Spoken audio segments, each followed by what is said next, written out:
इस वीडियो में हम बात करेंगे कि बच्चे रोते क्यों हैं। सबसे पहले तो मैं ये बताना चाहूंगी कि बच्चों का रोना बिल्कुल ही नॉर्मल है और वो ही उनका एक तरीका है कम्युनिकेट करने का हमसे। बट होता क्या है कि as new parents as parents हम एकदम से घबरा जाते हैं।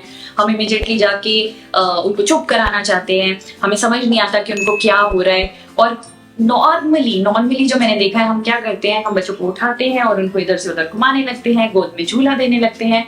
और इससे होता क्या है कि जो बच्चों की प्रॉब्लम है, जिस वजह से वो एक्चुअल में रो रहे हैं, वो लंबी खिंचती ही जाती है। आप शायद 10 मिनट उन्हें झूला देके चुप करा देंगे, उसके बाद बच्चा फिर से रोने लगेगा क्योंकि आप उसकी प्रॉब्लम को रियली सॉल्व नहीं कर रहे हैं। इसीलिए हम इस वीडियो में आपको ये बताना चाहते हैं कि क्या ऐसे 6 रीजंस हैं जिस वजह से बच्चे रोते हैं और किस ऑर्डर में आपको उसे चेक करना चाहिए। इससे क्या होगा, आप इमीडिएटली बच्चे की प्रॉब्लम को सॉल्व कर पाएंगे और बच्चा फटाफट चुप होके एकदम हैप्पी बेबी बन जाएगा। सबसे पहला रीजन, बच्चे रोएंगे क्योंकि उन्हें भूख लगी है।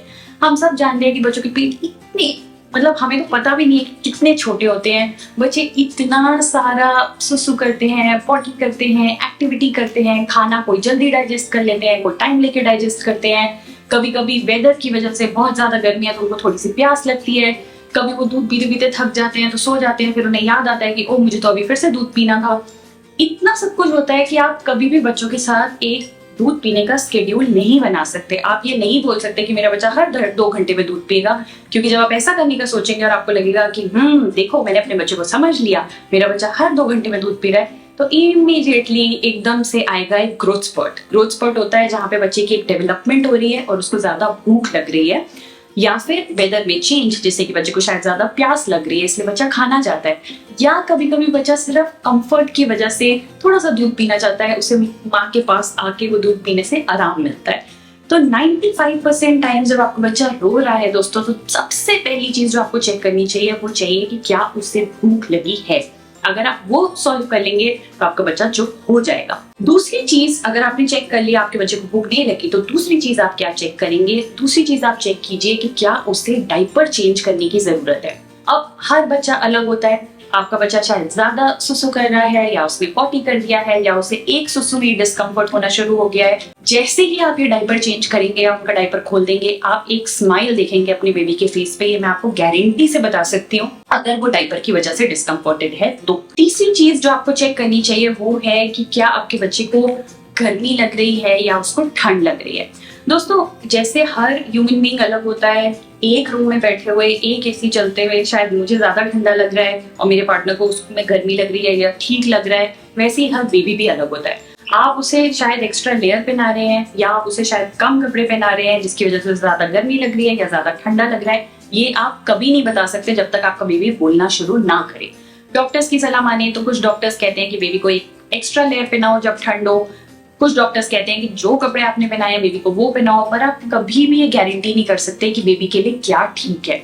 इसीलिए बहुत जरूरी होता है कि आप बेबी का बॉडी टेम्परेचर चेक करें और देखें कि क्या उसकी बॉडी ठंडी हो रही है, जिसका मतलब उसको ठंड लग रही है, या उसकी बॉडी बहुत गर्म हो रही है, उसको पसीने आ रहे हैं, उसके स्पेशली सिर के एरिया में जहाँ उसके बाल हैं वहां पे पसीना पसीना हो रहा है, इसका मतलब उसे गर्मी लग रही है, और उसके अकॉर्डिंगली उसकी प्रॉब्लम को सॉल्व करें। चौथी चीज जो कि हम बहुत आम देखते हैं वो है कि बेबी थक गया है। अब बेबी थक गया है, बेबी को नींद आ रही है, कई बार नींद नहीं आ रही है पर बेबी को बस अपनी मम्मी या पापा के आर्म्स में जाना है, थोड़ा सा आराम से उनकी गोदी में लेटना है, बस आराम करना है। जो भी एक्टिविटी बेबी कर रहा है वो करते करते थक गया है। दोस्तों, हम सब जानते हैं कि बेबी कितना सोते हैं। इनफैक्ट इनिशियली हम सिर्फ ये सोचते रहते हैं कि बेबी सिर्फ सोता ही रहता है। छोटी सी एक्टिविटी भी उनके लिए बहुत बड़ी एक्टिविटी हो सकती है। साइकिलिंग करना, हाथ चलाना, इधर उधर देखना, टॉयज के साथ खेलना, छोटी छोटी एक्टिविटीज भी उनके लिए, इन छोटे छोटे बेबीज के लिए बहुत बड़ी एक्टिविटी है। इसीलिए आप कभी डिफाइन नहीं कर सकते कि वो कब थक रहे हैं, वो कभी भी थक सकते हैं। तो जब आप ऊपर का 3 चीजें चेक कर चुके हैं तो चौथी चीज ये चेक कीजिए कि क्या बच्चा थक रहा है, वो अपनी आंखें रब कर रहा है, वो उबासी ले रहा है, वो एकदम से चुप हो गया है, वो एकदम से एक जगह देखने लग गया है शांत होके। ये सारे साइंस आपको बताएंगे कि अब आपका बेबी थक रहा है। उसको सोए हुए कितनी देर हो चुकी है, कब वो उठा था, थोड़ा सा ये सब आप एनालिसिस करेंगे तो आपको पता चल जाएगा कि अब आपका बेबी थक रहा है और अब आप उसको थोड़ा रेस्ट देना चाहिए। दोस्तों, 5वीं चीज है कि आपका बेबी बोर हो गया है। बच्चे कितनी आसानी से बोर हो जाते हैं दोस्तों, ये हम सब मानेंगे। आप उन्हें एक टॉय देंगे, अब उन्हें दूसरा टॉय चाहिए। आप उनके साथ एक गेम खेलेंगे, अब उन्हें दूसरी गेम खेलनी है। आप उन्हें एक एक्टिविटी कराएंगे, अब उन्हें दूसरी एक्टिविटी करनी है। बच्चों को हर टाइम बस डिस्ट्रैक्ट होना पसंद है। और हो सकता है कि आपका बेबी अपने तरीके से इधर करके उधर करके आपको समझाने की कोशिश भी कर रहा है कि वो बोर हो रहा है, पर आप नहीं समझ पा रहे हैं और फाइनली उसने रोना शुरू कर दिया है, क्योंकि वही तरीका है कि वो आपको समझा सकता है कि मम्मी पापा मुझे और ये नहीं चाहिए, मुझे कुछ और करना है। दोस्तों, अगर आपने ये 5 चीजें चेक कर ली हैं और अभी भी आपका बच्चा रो रहा है तो ये काफी सीरियस है। अब ये जो छठा रीजन है और जो सबसे इंपॉर्टेंट रीजन है जो आप लास्ट में चेक कीजिए, वो है कि क्या आपका बच्चा किसी पेन में है। नॉर्मली बच्चों को जो सबसे ज्यादा चीज तंग करती है या पेन करती है, वो सबसे पहली चीज है डकार। अगर बच्चे को ठीक से डकार नहीं हुआ था तो बच्चे को काफी डिस्कम्फर्ट हो सकता है, जैसे हमें होता है, और बच्चा किसी तरह से ये बता नहीं सकता है और उसे आपकी मदद चाहिए होती है वो डकार बाहर निकालने के लिए। और दोस्तों, बहुत लोग ये सोचते हैं कि दूध पीने के बाद अगर एक डकार कर लिया तो बस हो गया, सारा गैस बाहर निकल गया, बट ऐसा नहीं होता है। कई बार बच्चों के अंदर बहुत सारे डकार होते हैं और वो बार बार वो डकार लेना चाहते हैं, जैसा हमारे साथ भी होता है। दोस्तों, आप मानेंगे कि बच्चों को प्रॉब्लम होती है गैस की। हमने गैस के ऊपर एक वीडियो किया है कि आप बच्चों को कैसे उसके लिए हेल्प कर सकते हैं। आप वो वीडियो देखिए और उससे आपको पता चलेगा कि आप बच्चों को कैसे रिलीफ दे सकते हैं। बट गैस बनना बच्चों में बहुत बहुत ही आम है, ये हम पहले भी बात कर चुके हैं। बच्चों को गैस की प्रॉब्लम आए दिन लगी ही रहती है क्योंकि वो इतना दूध पी रहे हैं।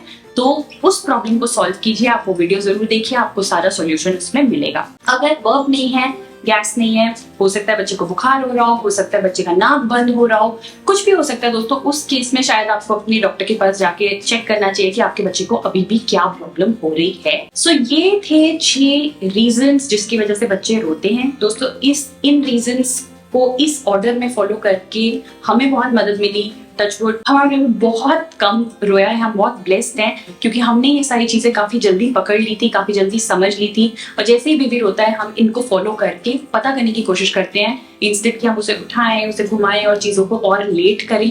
उस सब का दोस्तों कोई फायदा नहीं होता है। हाँ, अगर आपको बेबी बिल्कुल ही नहीं चुप हो रहा है, आप ये सब कर चुके हैं, तो शायद अच्छा है कि उसको थोड़ा बाहर घुमाने ले जाएं, थोड़ा कुछ करने की कोशिश करें, थोड़ा घुमा लें, उससे आपका बेबी शांत हो जाएगा। पर ये 6 मेन रीजंस होते हैं कि बच्चे रोते क्यों हैं। हम इसके बाद एक और वीडियो करेंगे कि आप हर एक रीजन को सॉल्व कैसे कर सकते हैं। आप वो वीडियो भी जरूर देखिए।